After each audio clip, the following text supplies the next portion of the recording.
Good morning everyone. आप सभी का स्वागत है आज के इस सेशन में। आज हम हिंदी व्याकरण में अव्यय और उसके भेद देखने वाले हैं। तो चलिए आज के इस सेशन की शुरुआत करते हैं। तो चलिए सबसे पहले देखते हैं अव्यय की परिभाषा। अव्यय से ही शुरुआत करते हैं। जिन शब्दों के रूप में लिंग, वचन, कारक आदि के कारण कोई परिवर्तन नहीं होता। देखिए, जिन शब्दों के रूप में लिंग, वचन, कारक आदि के कारण कोई परिवर्तन नहीं होता, कोई बदलाव नहीं होता है, उन्हें अव्यय या अविकारी शब्द कहते हैं। अब अविकारी शब्दों की शुरुआत अव्यय से ही होती है। तो चलिए इसके उदाहरण देखते हैं। जैसे अब, तब, अभी, उधर, वहाँ, इधर, कब, क्यों, वहाँ, ये सारे अव्यय के प्रकार, ये अव्यय के उदाहरण है। अब उसमें अव्यय के भेद देखेंगे हम। सबसे पहले अव्यय के निम्नलिखित 4 प्रकार होते हैं। उसमें सबसे पहला प्रकार है क्रिया विशेषण अव्यय, दूसरा है संबंध बोधक अव्यय, तीसरा समुच्चय बोधक अव्यय और चौथा है विस्मयादि बोधक अव्यय। तो चलिए सबसे पहले देखते हैं क्रिया विशेषण अव्यय की परिभाषा। अब क्रिया विशेषण अव्यय किसे कहते हैं? जिन शब्दों से क्रिया विशेषण या दूसरे क्रिया विशेषण की विशेषता प्रकट हो, उन्हें क्रिया विशेषण अव्यय कहते हैं। जैसे दूसरी व्याख्या यह भी कर सकते हैं कि जो शब्द क्रिया की विशेषता बताते हैं उन्हें क्रिया विशेषण कहा जाता है। अब उदाहरण देखिए, राम धीरे धीरे टहलता है, राम वहाँ टहलता है। और तीसरा उदाहरण है राम अभी टहलता है। अब इसमें धीरे धीरे, वहाँ, अभी, ये क्या करते हैं?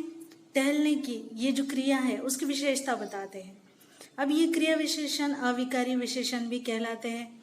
इसके अतिरिक्त क्रिया विशेषण दूसरे क्रिया विशेषण की भी विशेषता बताता है। अब दूसरा जो अव्यय प्रकार है वो है संबंध बोधक अव्यय। अब संबंध बोधक अव्यय किसे कहते हैं? जो शब्द वाक्य में किसी संज्ञा या सर्वनाम के साथ आकर, जो शब्द वाक्य में किसी संज्ञा या सर्वनाम के साथ आकर वाक्य के दूसरे शब्द से उनका संबंध बताता है, वे शब्द संबंध बोधक अव्यय कहलाते हैं।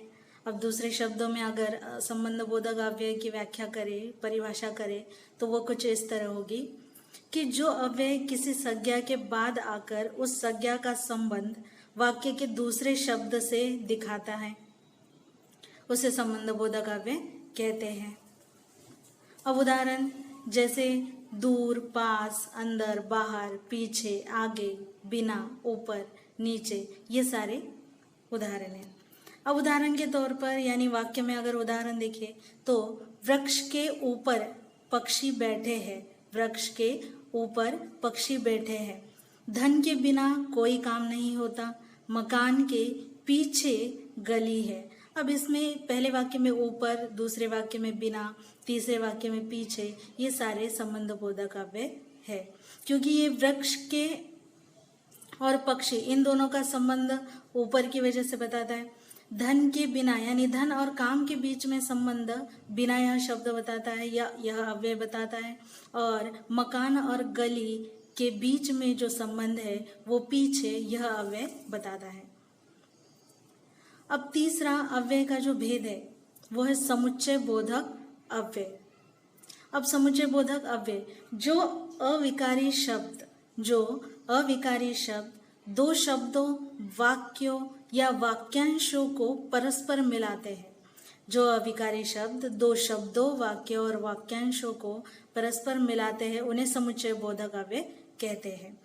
दूसरे साधारण शब्दों में अगर उन्हें समुच्चय बोधक की व्याख्या अगर की जाए तो वो इस तरह होगी, दो वाक्यों को परस्पर जोड़ने वाले शब्द समुच्चय बोधक अव्यय कहे जाते हैं। जैसे यद्यपि, चूंकि, परंतु, किंतु, तथा, ये सारे समुच्चय बोधक अव्यय है।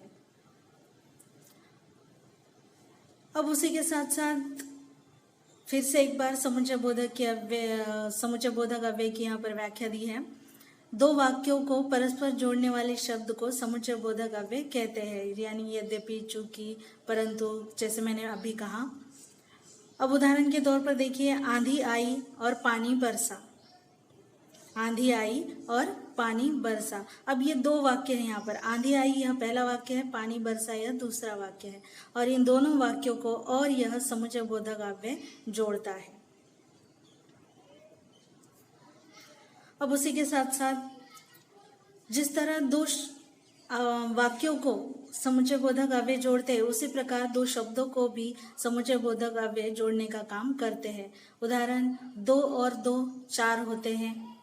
यहाँ पर दूसरा वाक्य है, राम और लक्ष्मण दोनों भाई थे।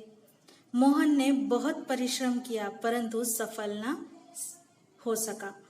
अब इसमें देखिए, पहले वाक्य में 2 और 2 4 होते हैं, यानी दो शब्दों को यहाँ पर और इस अव्यय ने जोड़ कर रखा है।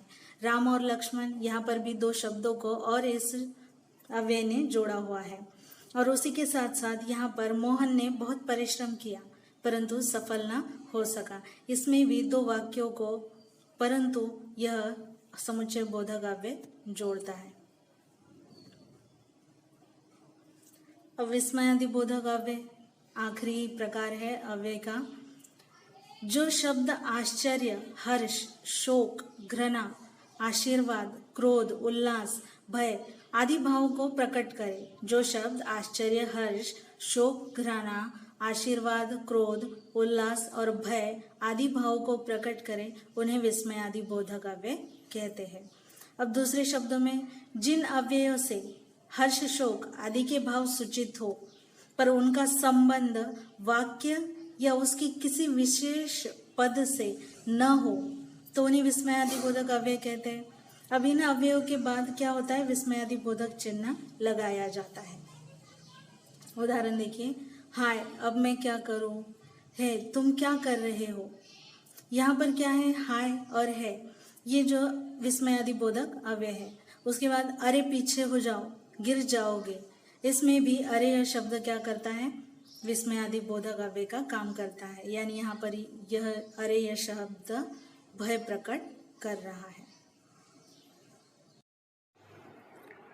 आज के सेशन में इतना ही।